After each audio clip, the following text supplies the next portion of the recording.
Haleluya, haleluya. Terima kasih Bapak, kami bersyukur karena anugerah kasih dan kemurahan Tuhan. Ya Bapak, sepanjang minggu kami bekerja melakukan segala aktivitas kami, dan pada pagi ini Tuhan dalam keadaan lelah, letih, lesu, kami datang duduk di kaki Tuhan untuk mendengarkan firman Allah. Firman Allah berkuasa berdaulat, memulihkan keadaan kami di dalam nama Yesus Kristus. Yang lemah dikuatkan, yang sakit disembuhkan di dalam nama Yesus. Yang dalam pergumulan mendapatkan jawaban pergumulan hidup. Sebab firman-Mu ya dan amin. Firman-Mu berkuasa atas segala sesuatunya. Firman-Mu kehidupan kami. Demi nama Tuhan kami Yesus Kristus, dengan segala hati kami sambut firman-Mu. Haleluya, sama-sama saya katakan amin. Puji Tuhan. Haleluya. Belum mendengarkan firman Tuhan? Jangan lupa tekan tombol subscribe dan lonceng. Selamat menikmati berkat firman Tuhan. Shalom. Selamat pagi Bapak Ibu sidang jemaat yang dikasih oleh Tuhan Yesus Kristus. Pada pagi ini saya akan sampaikan kebenaran firman Tuhan bagi kita. Kita melihat bahwa hari-hari situasi kondisi keadaan membuat kita menjadi lelah, membuat kita menjadi letih, membuat kita menjadi lesu. Jadilah kuat. 2 Timotius pasal yang kedua ayat yang pertama. Sebab itu, hai anakku, jadilah kuat oleh kasih karunia dalam Kristus Yesus. Dan 2 Timotius pasal 2 ayat pertama berkata, hai anak-anak, jadilah kuat di mana? Di dalam Kristus Yesus. Efesus pasal 6 ayat 10, sama-sama 1-3. Akhirnya hendaklah kamu kuat di dalam Tuhan, di dalam kekuatan kuasanya. Sekali lagi, akhirnya hendaklah kamu kuat di dalam Tuhan, di dalam kekuatan kuasanya. Saudara, Rasul Paulus dengan tegas menyampaikan kebenaran firman Tuhan, di mana kita melihat situasi kondisi pada masa itu.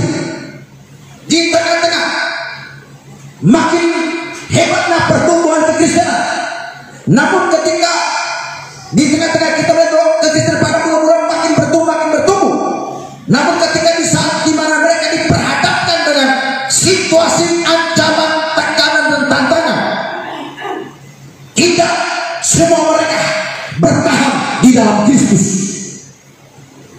Sebagian mereka menjadi lemah di dalam Tuhan. Lalu Paulus mengirimkan surat ini kepada mereka. Paulus berkata, akhirnya hendaklah kamu kuat di dalam Tuhan, di dalam kekuatan kuasanya. Emang kita panggillah be strong, jadilah kuat. Selain dikasih oleh Tuhan yang Kristus, tentunya Paulus mengingatkan bahwa menjadi pengikut Kristus, menjadi orang Kristen, itu harus menjadi orang yang kuat, yang tahan banting. Bukan berbicara tentang ototnya ya. Bukan berbicara otot tubuh seperti ini. Saudara, tidak semua orang yang badannya berotot kuat di dalam Tuhan, dan tidak selamanya orang yang kurus di dalam Tuhan lemah iman. Itu artinya berarti baik saudara, Paulus sedang menegaskan bahwa supaya kekristenan itu harus menjadi Kristen yang kuat di dalam imannya, kuat di dalam pengharapan dalam Kristus, kuat dalam ketekunan kepada Kristus, kuat di dalam kesetiaan yang beribadah kepada Kristus. Haleluya. Perhatikan saudara, kalau mau mendirikan sebuah rumah atau sebuah bangunan, maka pastilah kita tidak hanya membangun asal bagus atau bangunan yang penting jadi. Tapi sebenarnya, perhati baik, kalau seorang membangun sebuah rumah, tentunya ia menginginkan sebuah bangunan yang kokoh, bangunan yang kuat. Lalu bagaimana sebuah bangunan menjadi kuat dan menjadi kokoh? Tentunya harus dimulai dengan apa? Dasar yang kuat, fondasi yang kuat. Seorang Kristen itu sungguh luar biasa. Kalau kita baca dalam kitab Korintus, Paulus menggambarkan bagaimana mengikuti itu digambarkan seperti sebuah bangunan rumah. Harus dimulai dengan sebuah fondasi yang kuat. Lalu apa yang menjadi dasar bangunan hidup kita, bangunan iman kita? Kristus itulah menjadi fondasinya. Kalau seseorang yang bangun imannya di atas dasar Kristus Yesus yang menjadi fondasi, yang menjadi batu penjuru dalam hidupnya, maka bangunan iman itu akan kokoh. Tapi jika kalau seorang membangun imannya, keyakinan di atas dasar harta kekayaan, di atas materi, di atas pasangan hidup, tidak butuh lama, berarti kemudian dia akan mulai goyah, ombak ambing. Dan oleh karena itulah Paulus mengingatkan, akhirnya hendaklah kamu kuat di dalam Tuhan, di dalam kekuatan kuasanya. Di dalam 2 Timotius pasal 2 pertama dikatakan, hai anak-anak, jadilah kuat di dalam Kristus Yesus. Kalau seorang membeli sebuah sepatu, maka saya yakin yang kita pilih bukan hanya menarik model dan warnanya, melainkan juga menjadi sepatu yang kuat dan tahan lama. Haleluya. Begitu juga dengan mengikuti Tuhan, Dia tidak menghendaki kita menjadi orang Kristen yang sekedar manis senyum dan luar biasa salamnya. Bagaimana kabar? Wah, luar biasa. Bagaimana kabarnya? Wah, luar biasa. Tuhan tidak mau hanya sebatas itu, tapi kata luar biasa itu dibuktikan dengan bagaimana imannya, kesetiaan, tahan banting dalam menghadapi setiap cobaan, tahan banting dalam menghadapi setiap tantangan, tahan banting dalam menghadapi setiap situasi sulit. Haleluya. Namun Tuhan ingin kita menjadi orang Kristen yang sungguh kuat. Atau kiri kanan, Tuhan mau supaya Anda menjadi orang Kristen yang sangat kuat. Kuat imannya, kuat pengharapannya. Saudara, kenapa saya sampaikan firman Tuhan ini? Karena situasi hari-hari ini adalah hari yang makin jahat, kata firman Tuhan. Dan dunia ini sedang menuju kepada kehancuran, sedang menuju kepada kebinasaan. Dan saat ini kita masih sedang dalam dunia. Oleh sebab itu kita perlu menjadi orang Kristen yang kuat di dalam Tuhan. Amin. Supaya kita tidak turut dihancur lebur rokok bersama dengan dunia ini. Sekalipun bumi akan berlalu, langit akan bergoncang dan bulan tak bercahaya lagi, tapi kita tetap kuat di dalam Tuhan. Kenapa? Karena firman Tuhan semesta langit kekal selama-lamanya. Haleluya. Berarti sudah dikasih oleh Tuhan 4 ciri menjadi orang Kristen yang kuat di dalam Tuhan.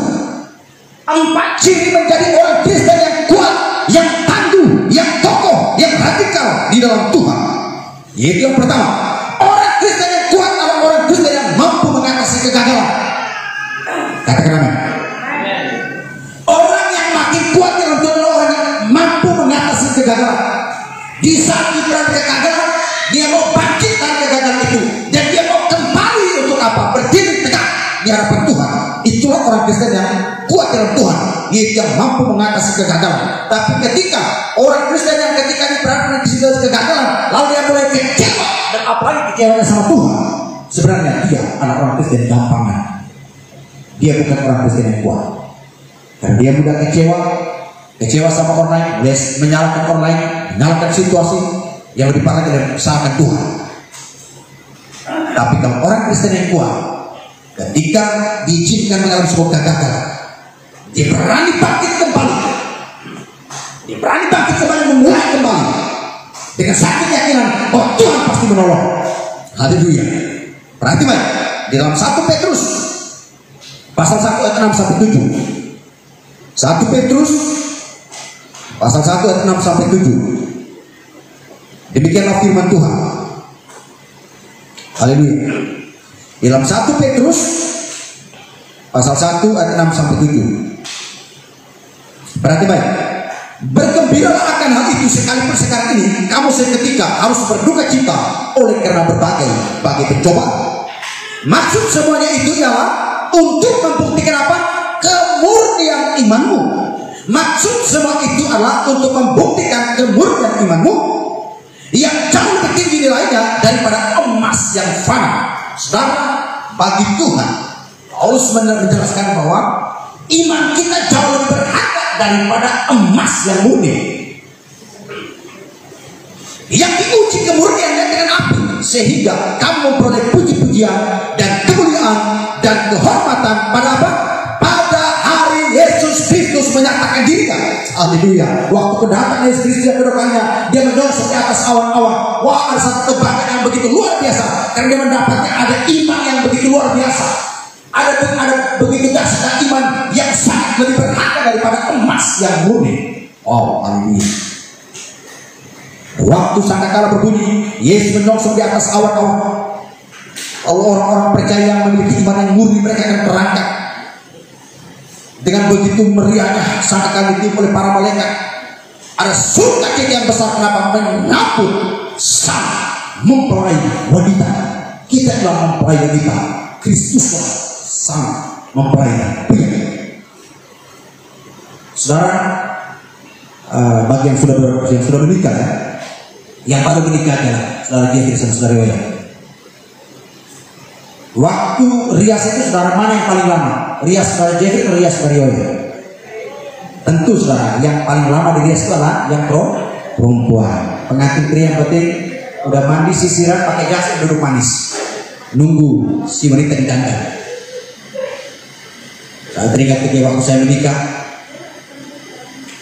saya hanya pakai gas, mandi pakai gas ke depan cerminnya, tapi rambut sudah saya duduk. Sang pengantin pria, wanita masih didandan di dalam. Saya duduk tunggu. Udah mulai gelisah, udah mulai keringatan, lap. Datanglah tukang hias yang saat mulai datang bilang, Pak dikasih bubur juga, soalnya Pak kasih lah, dikasih lah bubur. Saya dikasih bubur, lalu saya duduk tunggu lama-lama, akhirnya keringat, saya lap lagi, buburnya hilang lagi. Kurang lebih sekitar 2 jam dia keluar dari kamar. Wow, ini yang tunggu. Haleluya. Saudara, Kristus digambarkan sebagai sang mempelai pria yang saat ini sedang menanti pengantin wanita yang didandan, yaitu saudara saya. Kita sedang didandan apa saudara? Kenapa saudara dandan itu begitu lama?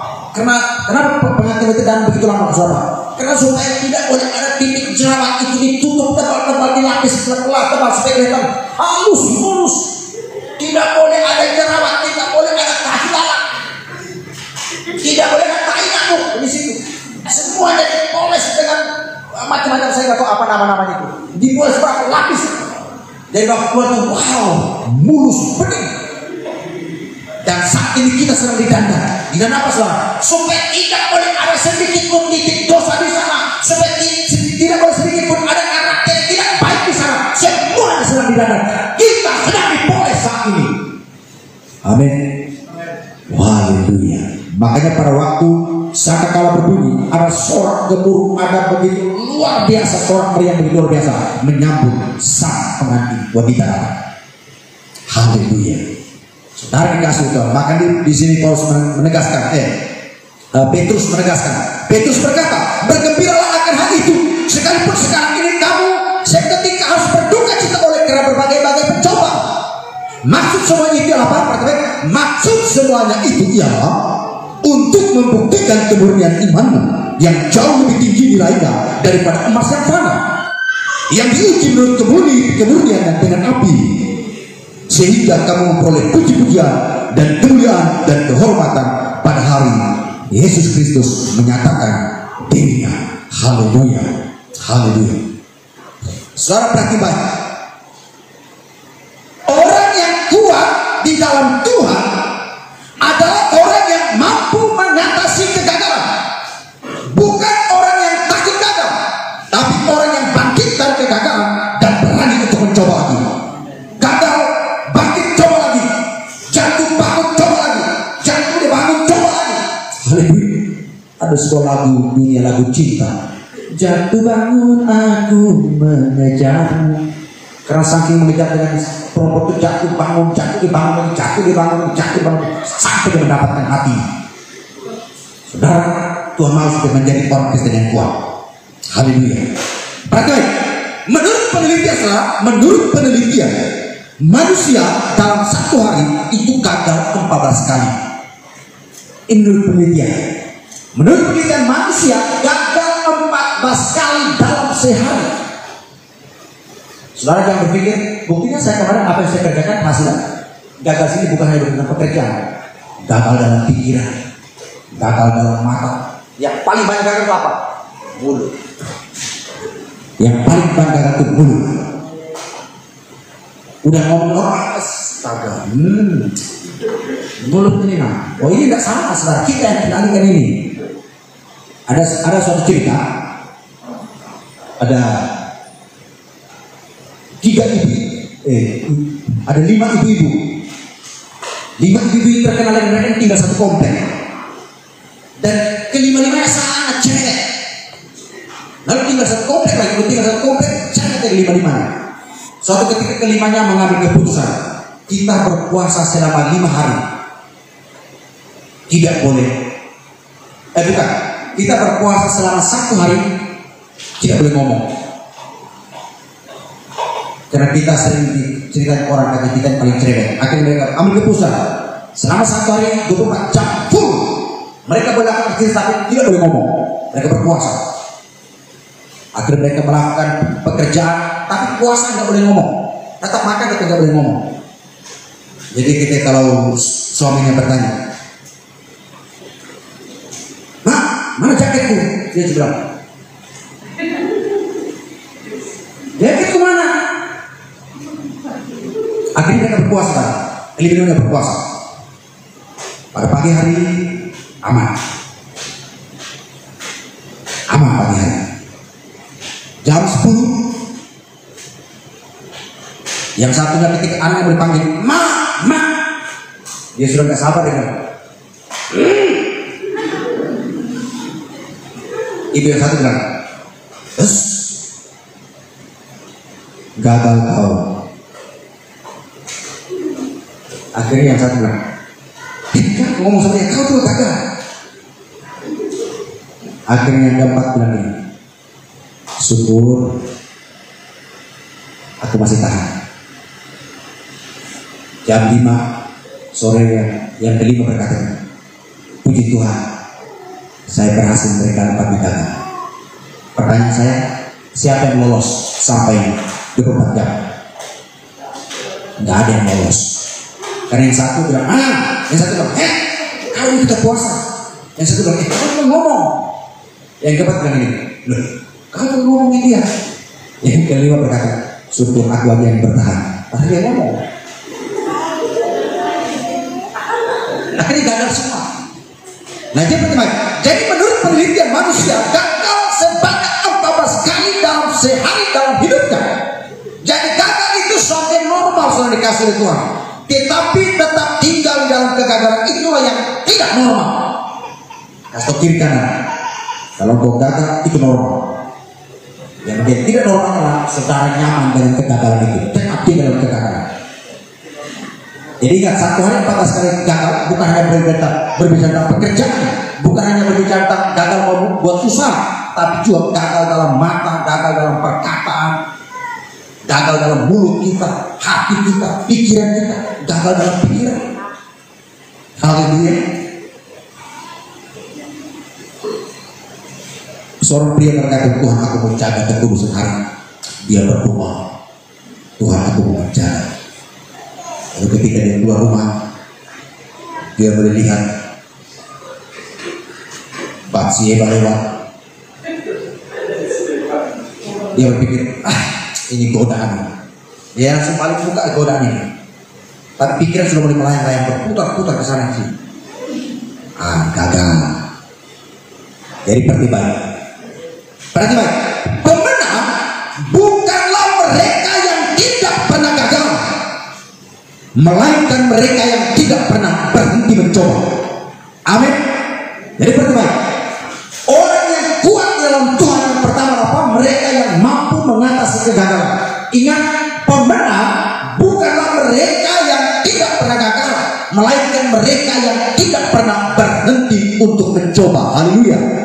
Winners never give, winners never quit. Artinya begini, orang yang menyerah tidak pernah menang, tapi pemenang tidak pernah menyerah. Winners never win, winners never quit. Orang yang menyerah tidak pernah menang, tapi pemenang tidak pernah menyerah. Haleluya. Kita melihat dikasih oleh Tuhan tokoh-tokoh dalam Alkitab, anak orang-orang yang pernah mengalami kegagalan. Tapi apakah mereka mau tetap terus tinggal dalam kegagalan?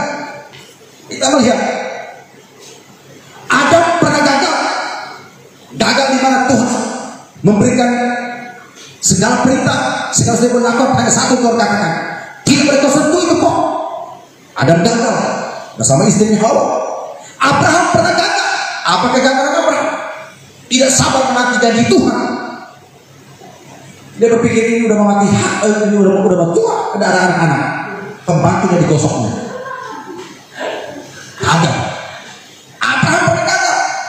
Musa pernah gagal. Apa gagal Musa? Tapi saudara, satu sangat luar biasa. Musa sekalipun dia pernah gagal, tapi Tuhan sendiri yang mengaku. Dia berkata ini, Musa adalah seorang hamba-Mu yang lembut hatinya.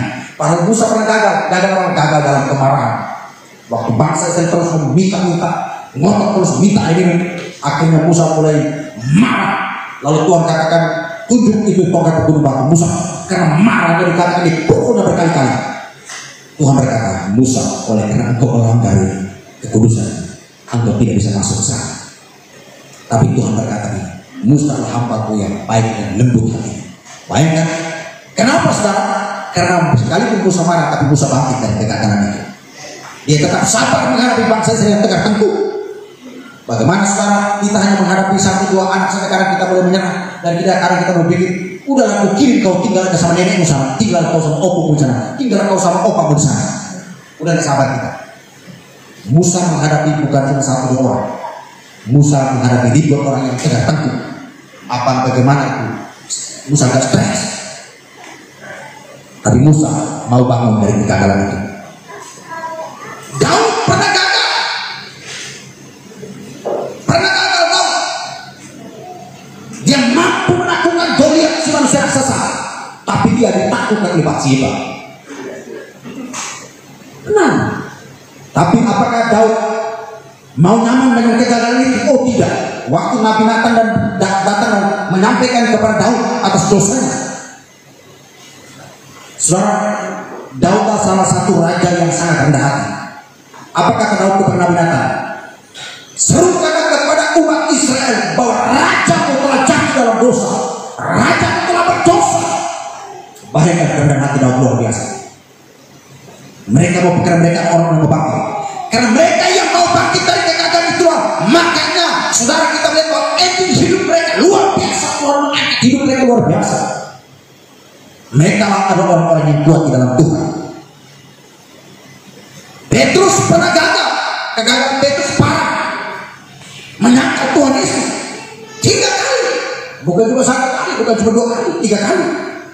Dan kali yang kedua dan ketiga bukan hanya sekedar menyangkal, tapi bersumpah. Aku bersumpah, sungguh aku tidak kenal orang itu. Petrus menyesali kegagalannya. Dia menangis, dia menyesali kegagalannya. Tuhan pakai hidupnya dengan luar biasa. Yohanes, murid yang tidak pernah dicatat tentang kegagalannya. Bahkan justru Alkitab mengatakan bahwa Yohanes adalah murid yang sangat dikasihi. Tapi tidak sekenal Petrus. Hanya bayangan orang bisa sembuh. Kalau matahari dari sana, Petrus lewat, orang membalikan orang sakit di sini. Orang sakit timpang, sakit mata, sakit buta, sakit tuli, sakit lumpuh, sakit indras, tumor, kanker. Dibalikan, Petrus lewat, kena bayangan, semua sembuh. Karena Petrus bangkit dari kegagalan. Waktu Petrus berani untuk kembali bangkit dari kegagalan, dia untuk kembali mencoba untuk mau tetap setia sama Tuhan. Tuhan pakai hidupnya dengan luar biasa. Saudara, orang yang disebut dengan orang yang kuat di dalam Tuhan adalah orang yang berani bangkit dari kegagalan. Amin. Dan mau mencoba lagi dan terus mencoba. Petrus pernah gagal, bahkan menyangkal Yesus sampai 3 kali. Namun mereka bukan orang yang terbenam dalam kegagalan. Mereka adalah orang-orang yang mau bangkit dari kegagalan. Itulah ciri-ciri orang Kristen yang kuat di dalam Tuhan. Haleluya. Tapi kalau orang Kristen yang lemah, masalah sedikit, wah mulai tak mau lagi datang ke gereja, nggak mau lagi ibadah, dikunjungi pun nggak mau lagi datang. Yang lebih parah lagi adalah pendeta disalahkan, paling parah lagi Tuhan disalahkan. Nah, itu menunjukkan mereka orang Kristen yang tidak kuat di dalam Tuhan. Mereka orang Kristen yang lemah. Sebenarnya mereka orang Kristen yang gampangan di dalam Tuhan. Haleluya. Kasih kita, jadilah orang Kristen yang kuat. Haleluya. Jadilah orang Kristen yang kuat. Yang kedua, baik-baik, ciri-ciri orang Kristen yang kuat di dalam Tuhan. Yang kedua apa? Mampu mengatasi keberhasilan hidup. Saudara, ini pun saya perlu sampaikan. Ciri-ciri orang Kristen yang kuat adalah mampu mengatasi keberhasilan. Ada berapa tipe orang? Ada tipe orang yang tidak mampu mengatasi kegagalan. Ketika kegagalan dia menjadi kecewa. Tapi ada juga orang Kristen yang tidak mampu mengatasi keberhasilan. Ketika di tengah kejayaan, dia lupa dengan Tuhan. Ketika di tengah-tengah kejayaan, dia tidak lagi peduli dengan ibadah, dia tidak lagi peduli dengan komunitas, dia tidak lagi peduli dengan Tuhan. Yang penting saya sudah jaya. Ini adalah orang Kristen yang lemah di dalam Tuhan. Jadi orang Kristen yang kuat dalam Tuhan adalah orang yang mampu mengatasi keberhasilan. 1 Petrus pasal yang kedua ayat 16. Berarti baik. 1 Petrus pasal 2 ayat yang ke-16. 1 Petrus pasal 2 ayat 16 berkata begini. Hiduplah sebagai orang merdeka dan bukan seperti mereka yang menyalahgunakan kemerdekaan itu untuk menyelubungi kejahatan-kejahatan mereka. Tetapi hiduplah sebagai apa? Halo, bukan kita pakai ini. Hiduplah sebagai orang merdeka dan bukan seperti mereka yang menyalahgunakan kemerdekaan itu untuk menyelubungi kejahatan-kejahatan mereka. Tetapi hiduplah sebagai hamba Allah. Hiduplah sebagai hamba Allah. Ciri-ciri orang Kristen yang kuat dalam Tuhan, yang kedua adalah mereka yang mampu mengatasi keberhasilan. Di tengah kejayaan, mereka tetap rendah hati dan mereka mensyukuri bahwa kejayaan itu datangnya daripada Tuhan. Haleluya. Itulah ciri-ciri orang Kristen yang kuat, mampu mengatasi keberhasilan. Orang yang kuat adalah orang yang mampu mengatasi keberhasilan dalam hidupnya. Orang yang kuat adalah orang yang mampu mengelola berkat Tuhan. Orang yang mampu mengendalikan diri terhadap harta kekayaan. Itulah orang Kristen yang kuat di dalam Tuhan. Banyak orang kalau sedang susah mereka mencari Tuhan, tapi pada saat mereka senang mereka boleh menjadi sombong dan melupakan Tuhan. Saya berharap tidak terjadi hal ini di tempat ini. Semua kita dalam kondisi susah maupun senang tetap Tuhan nomor 1 dalam hidup kita. Amin. Saat kaya maupun susah Tuhan tetap nomor 1. Saat susah maupun senang Tuhan tetap nomor 1. Semuanya datang daripada Tuhan. Ia tidak kuat di tengah kelimpahan. Itulah ciri orang Kristen yang lemah di dalam Tuhan. Orang Kristen yang lemah dalam Tuhan adalah mereka tidak kuat di tengah kelimpahan. Dalam pelayanan saya jumpai orang seperti ini, Bapak Ibu. Saya sering menjumpai orang seperti ini. Di saat lagi susah senang, pendeta tolong mereka datang, kita doakan mereka. Mereka mulai seakan-akan mereka itu seakan-akan bahwa tiada hari tanpa ibadah. Begitu setia. Ketika mulai Tuhan melihat kesungguhan mereka, Tuhan mulai memberkati. Ketika di tengah kejayaan mereka diberkati, tiba-tiba mulai hilang pelan-pelan. Dikunjungi ditanya, kenapa? Aduh, Pak, sibuk soalnya ini urus berkat ini, urus berkat ini, urus berkat ini, urus berkat itu. Sedangkan begitu saya berharap supaya Tuhan hentikan berkat, supaya Tuhan waktu untuk sama Tuhan. Mereka orang Kristen yang lemah dalam Tuhan. Di saat lagi sakit, mereka cari Tuhan. Di saat Tuhan sembuhkan mereka, mereka manfaatkan kesehatan untuk pergi bersenang-senang. Tidak lagi ingat dengan Tuhan. Ini adalah orang yang lemah di dalam Tuhan.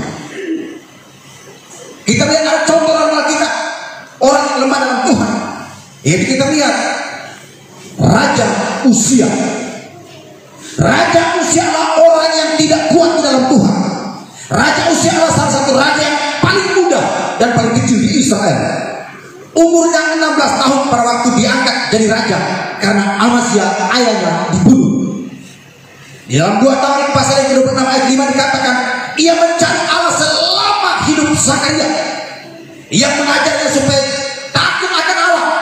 Dan selama ia mencari Tuhan, Allah membuat segala usahanya berhasil. Perhatikan, selama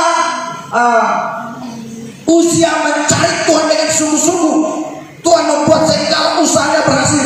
Tuhan membuat segala pekerjaannya berhasil. Tuhan membuat segala kepemimpinannya berhasil dan memimpin orang Israel. Tapi perhatikan baik, di dalam 2 Tawarik pasal 26 ayat 16. 2 Tawarik pasal 26 ayat 16 berkata begini, setelah ia menjadi kuat di dalam Tuhan, ia diberkati. Ia apa? Mulai menjadi tinggi hati sehingga ia melakukan hal yang merusak di hadapan Tuhan. Dia tidak kuat di dalam Tuhan. Inilah Raja Uzia. Di saat usia 16 tahun kan usia labil. Karena itu kan usia sedang mencari jati diri. usia yang labil, mudah terpengaruh. Tapi justru di usia itu dia kuat di dalam Tuhan, sehingga Tuhan pakai hidupnya dia diangkat menjadi raja. Dia mencari Tuhan sungguh-sungguh, Tuhan berkati dengan luar biasa. Ketika di saat usia 40 tahun ke atas, dia mulai tinggi hati, dia mulai sombong, sehingga dia melakukan hal yang merusak di hadapan Tuhan. Ia berubah setia kepada Tuhan, berarti baik. Ia berubah setia kepada Tuhan Allahnya dan memasuki bait Allah, bait Tuhan, untuk membakar ukupan di atas mezbah pembakaran ukupan. Dia tidak kuat di dalam Tuhan. Haleluya. Dia tidak kuat di dalam Tuhan. Jadi perhati baik ciri-ciri orang Kristen yang kuat di dalam Tuhan di tengah-tengah tantangan zaman. Ciri-ciri orang-orang Kristen yang kuat di dalam Tuhan di tengah-tengah peradaban dunia yang semakin tidak kondusif, yang semakin tidak stabil. Yang ketiga adalah mampu mengatasi kehilangan. Mungkin saudara bisa mampu mengatasi kegagalan, mungkin saudara bisa mampu mengatasi kejayaan, kemakmuran, kekayaan, keberhasilan. Tapi apakah saudara mampu mengatasi kehilangan? Di dalam 1 Petrus pasal yang ke-5 ayat 7. Perhati baik. 1 Petrus pasal 5 ayat 7 berkata begini. Serahkanlah segala kekhawatiranmu kepadanya, sebab Ia memelihara kamu. Saudara, kita melihat 1 Petrus pasal 5 ayat 7. Serahkanlah segala kekhawatiranmu kepadanya, sebab Ia yang memelihara kamu. Saudara, banyak orang mereka tidak kuat dalam hal mengatasi kehilangan. Mereka menjadi lemah. Sedangkan yang Tuhan hendakilah kita menjadi orang Kristen yang kuat, menjadi pengikut Kristus yang kuat, ialah yang juga mampu mengatasi kehilangan. Kita lihat di dalam Alkitab ada bukti, ada contoh tokoh, salah satu tokoh yang mampu mengatasi kehilangan. Siapa dia? Ayub. Ayub tidak hanya kehilangan anak-anaknya, tapi dikatakan dia kehilangan anak-anaknya, dia kehilangan pembantu-pembantunya laki-laki dan perempuan, anak-anak laki-laki dan perempuan, menantu-menantu laki-laki dan perempuan. Ia kehilangan kambing domba, ia kehilangan lembu sapi, ia kehilangan sawah ladangnya, ia kehilangan kebun anggurnya, ia kehilangan segala-galanya, termasuk ia kehilangan kesehatan. Hilang segala-galanya.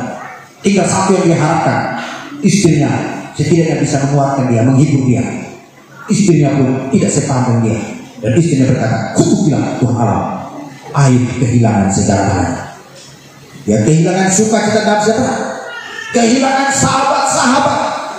Ditanya Ayub dalam kondisi kejayaan, dia berkata, "Oh sahabat-sahabatnya datang berbagai penjuru."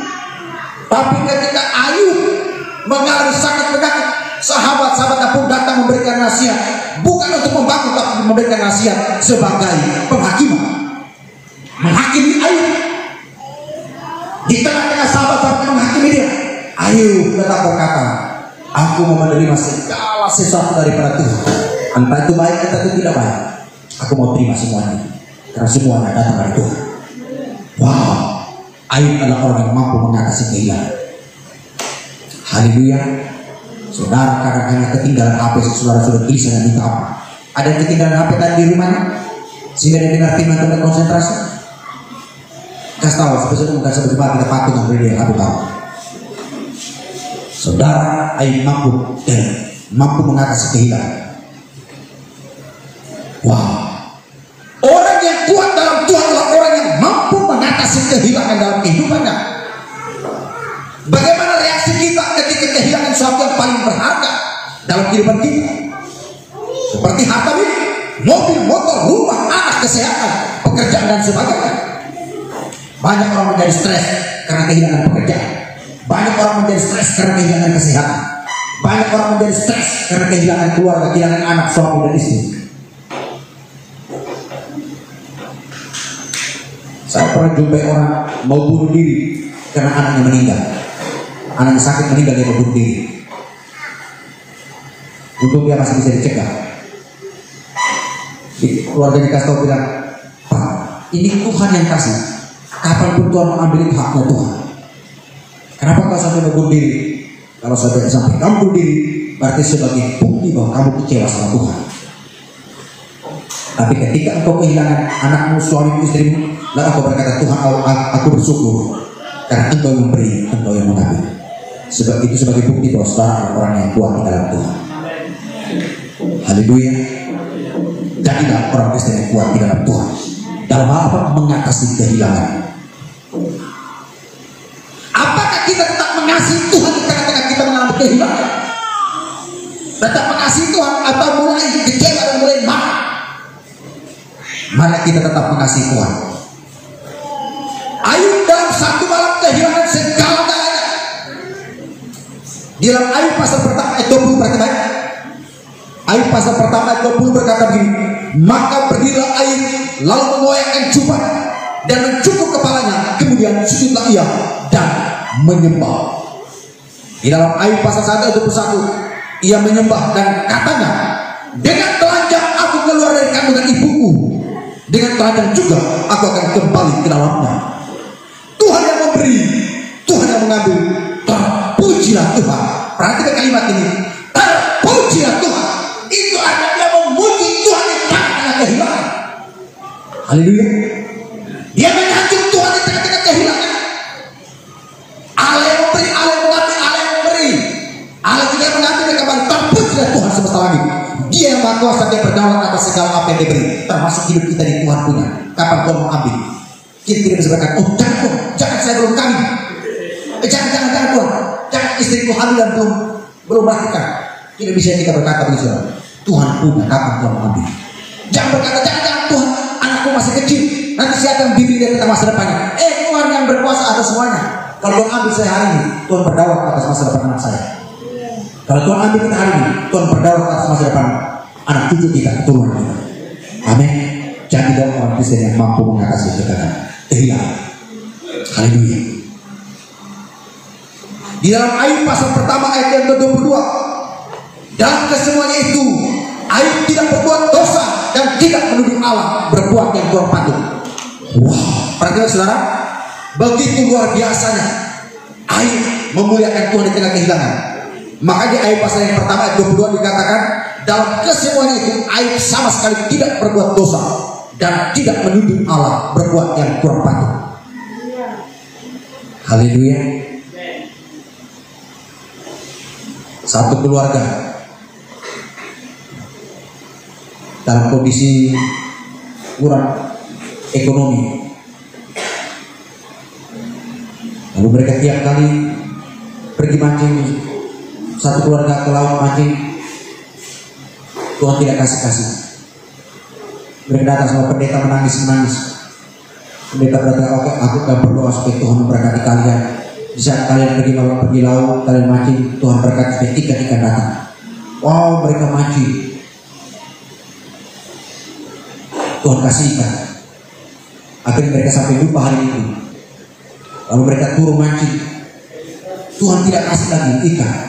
Suaminya, mereka di tengah laut, suaminya berdiri atas perahu dan suaminya berkata, Tuhan, kalau Tuhan memberkati kami, maka kami akan pulang dan kami akan menyumbangkan kepada gereja. Kami akan membantu pembangunan gereja. Oh, Tuhan kasih ikan banyak masuk ke dalam perahu. Tiba-tiba ada angin dari utara datang ke laut sehingga ikan itu loncat masuk ke dalam perahu. Mereka begitu banyak ikan sampai ke darat. Mereka tidak ingat lagi tentang gereja, tidak ibadah. Apa yang mereka rasakan tidak dikasih lagi. Akhirnya Tuhan kasih teguran dengan apa? Tuhan datangkan angin putih beliau membongkar itu atap sebelum mereka. Suaminya keluar dari rumah dan berkata begini, Tuhan, mengapa Tuhan kirim angin putih beliau membongkar rumah kami? Tiba-tiba istri bilang gini, tidakkah kau ingat kau bernasar sama Tuhan? Kalau Tuhan kasih kita ikan, kita akan sumbangkan ke gereja dan kita juga boleh beribadah, membantu pembangunan. Buktinya apa? Tuhan kasih ikan, kita jual ikan, lalu kita lupa dengan kasih ke gereja. Suaminya berkata begini, Tuhan, perkara di laut tidak boleh bawa ke darat. Karena itu saya bernasar di tengah laut. Jadi, perkara di laut jangan bawa ke darat. Nah, itu hanya cerita, saudara. Tapi fakta begini, kenyataannya begini, saudara. Manusia di saat jalan susah, mulutnya gampang aja ngomong apa saja. Tuhan, aku akan buat ini, aku akan buat itu. Lalu ketika Tuhan memberkati, dia lupa dengan apa yang dia katakan. Makanya kita berkata begini, lebih baik engkau tidak usah bernazar daripada engkau bernazar tapi tidak engkau tepati. Lebih baik tidak usah bernazar. Haleluya. Dan saya bukan kemarin, beberapa waktu lalu saya berdoa dan saya merasa sama Tuhan. Tuhan berkati channel YouTube saya. Tuhan berkati dan saya mau tepati nazar saya. Kalau Tuhan berkati, gaji pertama dari YouTube akan saya bagikan kepada para janda-janda dan yatim piatu. Gaji dari YouTube yang kedua saya mau buat untuk seragam para pelayan Tuhan. Dari nazar saya. Dan ini saya mau tepati dan ini perlindungan saya. Dan memang sebelum saya buat channel pun saya boleh berpikirkan sebagaimana untuk buat seragam para pelayan Tuhan. Dengan ada channel YouTube saya berdoa, Bapak Ibu tolong promosikan, tolong like, share, komen, bagikan. Haleluya. Kita lanjut firman Tuhan. Lebih baik bagikan firman Tuhan terlebih dulu ya. Haleluya. Kita lihat saudara. Yang keempat, yang terakhir, ciri-ciri orang Kristen yang kuat di dalam Tuhan, yang tangguh di dalam Tuhan dalam menghadapi situasi badai persoalan hidup. Yang keempat adalah mampu mengatasi kepahitan hidup. Amin. Mampu mengatasi kepahitan hidup. Itulah ciri-ciri orang Kristen yang kuat dan tangguh di dalam Tuhan. Dalam 1 Petrus pasal 3 ayat yang ke-8 dan 9. 1 Petrus pasal 3 ayat 8 dan 9 berkata begini. Dan akhirnya hendaklah kamu semua seia sekata, seperasa, mengasihi saudara-saudara, penyayang dan rendah hati. Dan jangan apa? Membalas kejahatan dengan kejahatan atau caci maki dengan caci maki. Tetapi sebaliknya, hendaklah apa? Kamu memberkati, karena itulah kamu dipanggil, yaitu untuk memperoleh berkat. Perhatikan ini, karena itulah kamu dipanggil untuk memperoleh berkat. Mau diberkati hari ini? Mau diberkati rumah tangga? Mau diberkati pekerjaan? Mau diberkati masa depanmu? Berkati orang yang menyakitimu. Ini kata firman Tuhan. Jangan membalas kejahatan dengan kejahatan, tapi yang ketika adalah pelaku kejahatan, balaslah dengan memberkati mereka. Jangan caci maki, jangan membalas caci maki dengan caci maki. Ketika engkau caci maki, berkati mereka. Karena kata firman Tuhan, berarti baik. Hendaklah kamu semua seia, sekata, seperasa, mengasihi saudara-saudara. Artinya mengasihi orang yang menyakitimu, menyakiti orang yang menzolimimu, penyayang dan rendah hati. Jangan membalas kejahatan dengan kejahatan atau caci maki dengan caci maki. Tetapi sebaliknya, hendaklah kamu memberkati mereka, memberkati orang yang menyakitimu, memberkati orang yang menzolimimu, memberkati orang yang memfitnahmu, memberkati orang yang mencemarkan nama baikmu. Karena untuk itulah kita dipanggil untuk apa? Memperoleh berkat. Salah satu Tuhan memberkati kita di saat kita bekerja, kita berusaha. Tapi ada juga salah satu di mana Tuhan memberkati kita di saat kita menutupi kesalahan orang lain. Kita dicaci maki, kita membalas dengan Tuhan memberkati mulutmu. Di saat kita dihina berkata, Tuhan memberkati mulutmu. Di saat kita difitnah berkata, Tuhan memberkati mulutmu. Di saat orang melakukan kejahatan kita berkata, Tuhan memberkati setiap hidupmu. Karena kita dipanggil untuk diberkati. Haleluya. Saudara, jadi perhati baik. Ciri terakhir, ciri-ciri orang Kristen yang kuat dalam Tuhan, mereka yang mampu mengatasi kepahitan hidup. Orang yang kuat di dalam Tuhan adalah orang yang mampu mengatasi kepahitan hati. Ia tidak menyimpan akar pahit, tidak menyimpan sakit hati, tidak menyimpan kedendaman, kebencian, tapi dia yang hidup dengan kasih dan pengampunan. Haleluya. Saya bersyukur sudah dikasih oleh Tuhan. Sejak saya kenal Tuhan, Tuhan melatih saya dalam hal ini. Karena dulu saya orangnya tidak sabar, apalagi mantan preman. Jangan ke orang caci maki. Kalau saya jalan di dalam orang lihat aja saya tersinggung dan saya pukul orangnya. Ngapain kau lihat dia? Beri perhatian orangnya. Saya pernah pukul bapak-bapak, hanya yang dipanggil saya om. Bagi saya ini penghinaan. Saya usia masih muda dipanggil saya om mau ke berdiri kan? Panggil saya om. Saya turun dari trotoar. Orang itu bawa bom, bawa taksi. Maksa omong mau kediri kan, dia kan cari penumpang berangkat, itu ditahan. Saya turun dari trotoar, pecah di sini. Apa kepala saya om? Enak saja kau ini. Karena saya kaget saudara. Di rantau semua orang timur dipanggil om.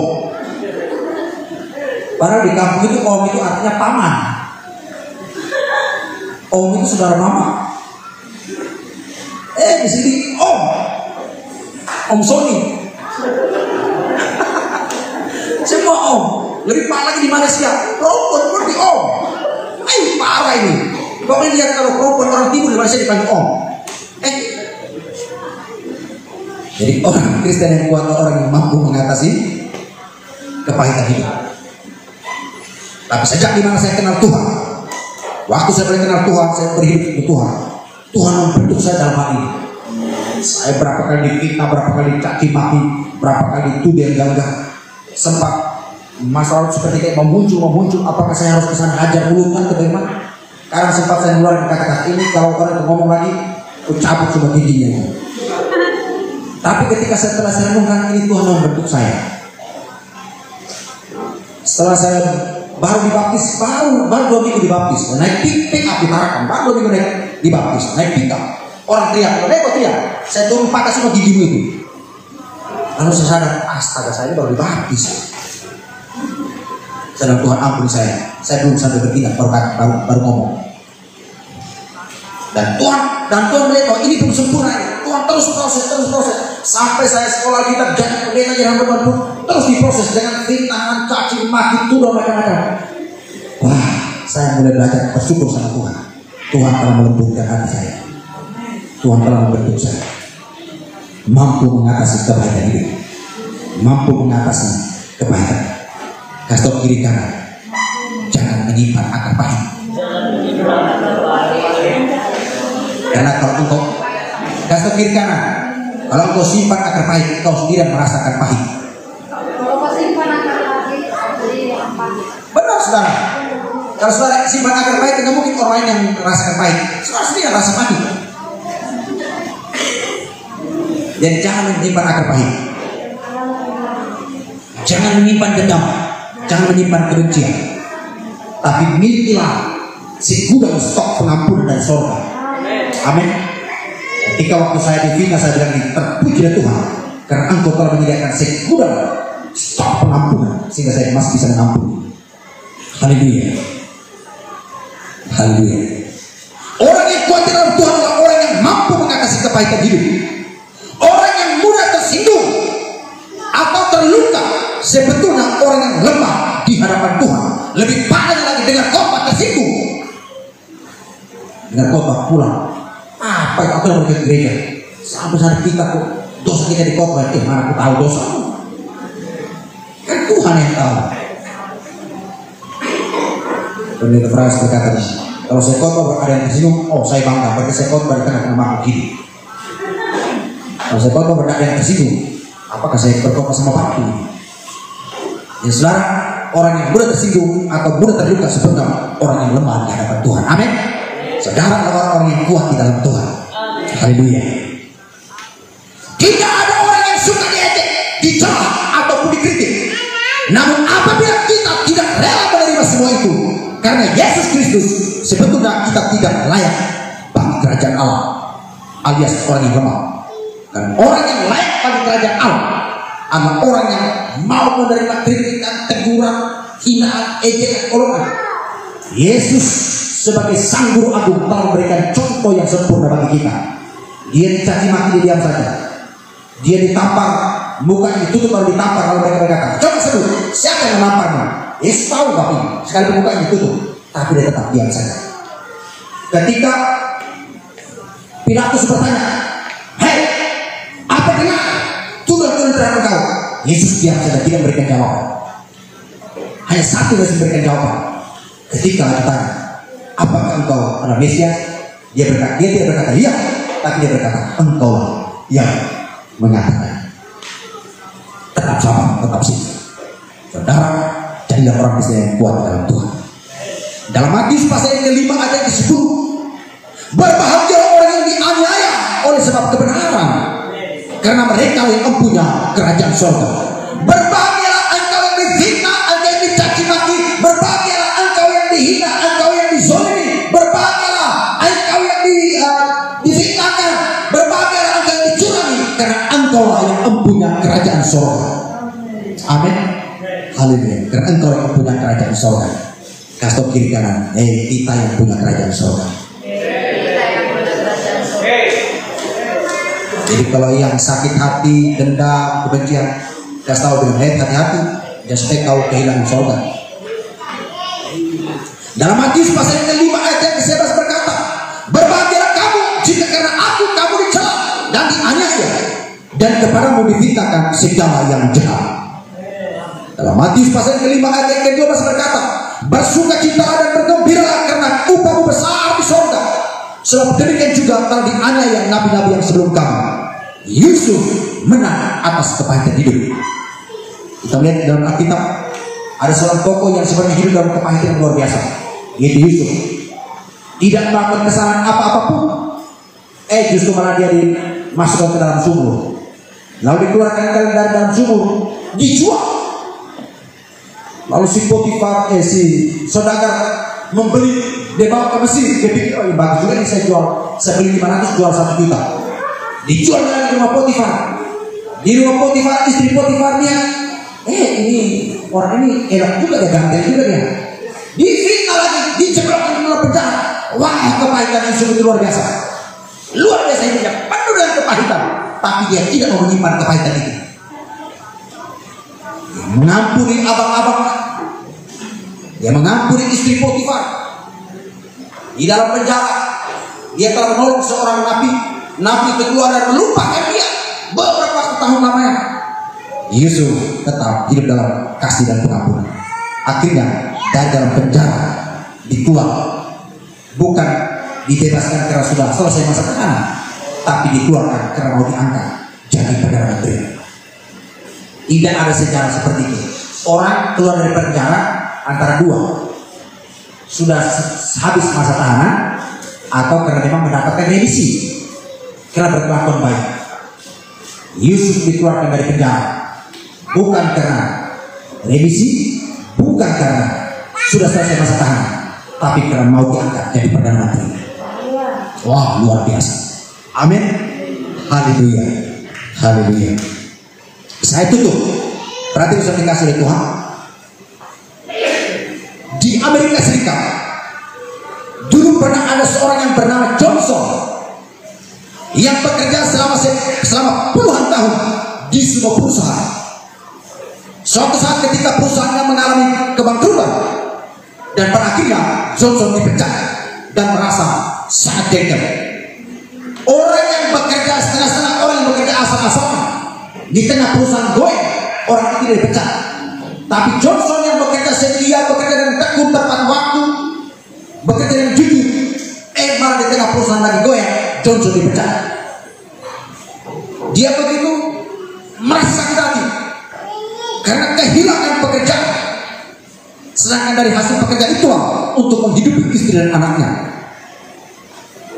Yang lebih menyakitkan bagi Johnson adalah orang yang lain yang kerjanya lebih malas dibandingkan dengan dirinya, namun tidak dipecat. Ia merasa sangat pahit. Ia kehilangan mata pencaharian dan pendapatan untuk melanjutkan kehidupan keluarga, istri dan anaknya. Hidup. Namun saudara perhati baik, fakta membuktikan, bersyukur kepada Tuhan, Johnson bangkit untuk mengampuni bosnya yang memecat dia. Lalu dia mulai usaha kecil-kecilan di rumah, homemade industry. Ia membuat sabun, sampo, bedak, body lotion, dan barang-barang sejenisnya. Lama-kelamaan ia semakin berhasil dan sekarang produk-produknya tersebar seluruh dunia dengan merek dagangnya Johnson. Ada di Indonesia. Ini adalah pemilik seorang yang dipecat dari tempat pekerjaan, Mr. Johnson. Itu benar saudara. Bedak Johnson, lotion Johnson, sabun bayi Johnson, macam-macam, sampo, sabun, Dia adalah orang yang bekerja dengan jujur dan rajin. Dan pada waktu perusahaan Gonjang Emang dia dipecat, dia sempat sakit hati dan dia sempat kepahitan dengan bosnya. Dia berpikir, kenapa tidak mecat mereka kerja malas-malasan? Kok malah saya dipecat? Tapi di tengah-tengah dia berpikir, daripada saya terus dalam kepahitan, akhirnya dia mengambil tindakan. Dia mengampuni bosnya, lalu dia mulai usaha kecil-kecilan. Karena dia berpikir gini, kalau saya mulai usaha kecil-kecilan tapi dengan kepahitan, bagaimana mungkin usaha saya bisa berhasil? Akhirnya dia mengambil keputusan mengampuni bosnya, mengasihi bosnya, lalu dia mulai usahanya. Tuhan memberkati usahanya luar biasa. Sekarang dia menjadi terkenal. Lalu suatu ketika seorang wartawan yang datang mewawancarai Mr. Johnson, dan wartawan bertanya kepadanya, setelah dia menjadi seorang miliarder yang sangat terkenal, seorang wartawan berkata, Pak Johnson, apa yang membuat Bapak berhasil dalam usaha Bapak? Jawab Johnson, perhati baik. Jawab Johnson sambil tersenyum. Johnson berkata begini, pertama, saya mau berterima kasih kepada bos yang memecat saya. Karena kalau dia tidak memecat saya, maka saya akan tetap menjadi pegawai miskin di tempat usahanya. Yang kedua, dia berkata, saya berhasil itu karena anugerah Tuhan. Orang yang mampu mengatasi keberhasilan berkata, aku berhasil karena anugerah Tuhan. Bukan berkata, karena saya, tapi dia berkata, karena Tuhan. Aku berhasil, aku sukses, aku diberkati karena Tuhan. Johnson berkata, pertama, aku bersyukur karena bos telah memecat saya. Dan jika tidak, sampai pensiun saya akan tetap menjadi pegawai miskin di tempat usaha. Yang kedua, dia berkata, aku kaya, aku berhasil karena Tuhan. Haleluya. Tuhan Yesus memberkati.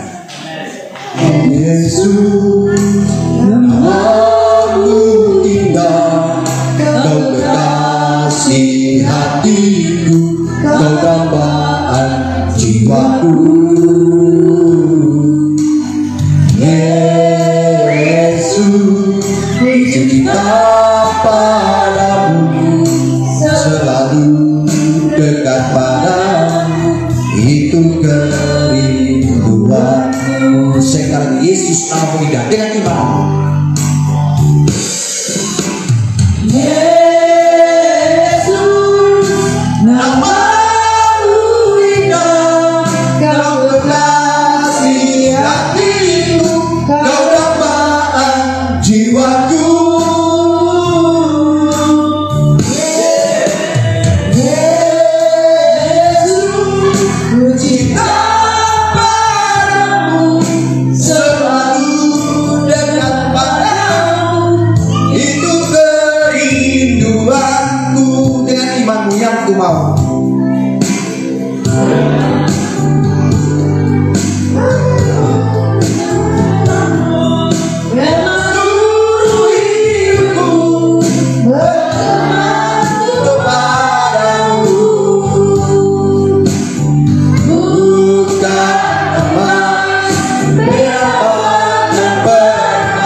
Yesus namamu indah. Yesus namamu indah, kau kekasih hatiku, kau dambaan jiwaku.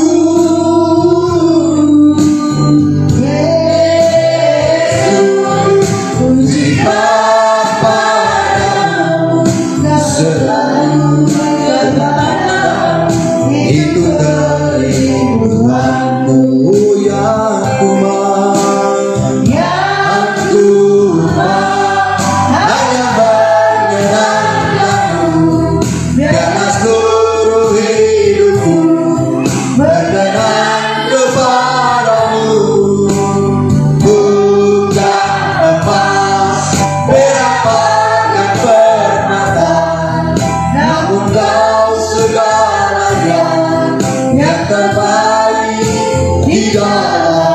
hidupku yang ku mau, yang ku mau hanya menyenangkanmu. Biarlah seluruh hidupku berkenan kepadamu. Bukan emas, perak dan permata, namun kau segalanya yang terbaik di dalam hidupku. Selanjutnya pujian dari awal sebagai pengakuan imanmu. Yesus, namamu indah, kau kekasih hatiku, kau dapat jiwaku.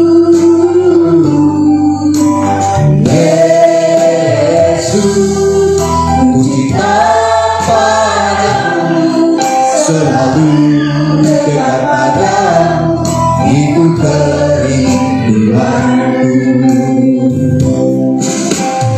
Yang ku mau hanya menyenangkanmu.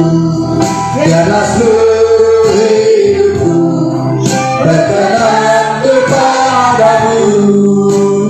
Bukan emas, perak dan permata, namun kau segalanya yang terbaik di dalam hidupku. Yang ku mau, yang ku mau hanya menyenangkanmu. Biarlah seluruh hidupku berkenan kepadamu. Bukan emas, perak dan permata, namun kau segalanya yang terbaik di dalam hidupku. Dengan iman berkatakan, yang ku mau, yang ku mau hanya menyenangkanmu. Biarlah seluruh hidupku berkenan kepadamu. Bukan emas, perak dan permata, namun kau segalanya yang terbaik di dalam hidupku. Namun kau segalanya yang terbaik di dalam hidupku. Namun kau segalanya yang terbaik di dalam hidupku. Amin. Haleluya. Ya Tuhan, ini yang kami mau. Dialah hanyalah untuk menyenangkan hati Tuhan. Di saat susah maupun senang kami mau tetap menyenangkan hati Tuhan. Di saat kaya maupun miskin kami mau tetap menyenangkan hati Tuhan.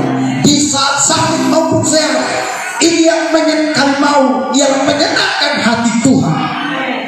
Sebab hanya Engkau segalanya bagi kami. Hanya Engkau yang terbaik dalam hidup kami. Tak ada satu yang dapat menggantikan Engkau ya Tuhan dalam hidup kami. Terima kasih Bapak.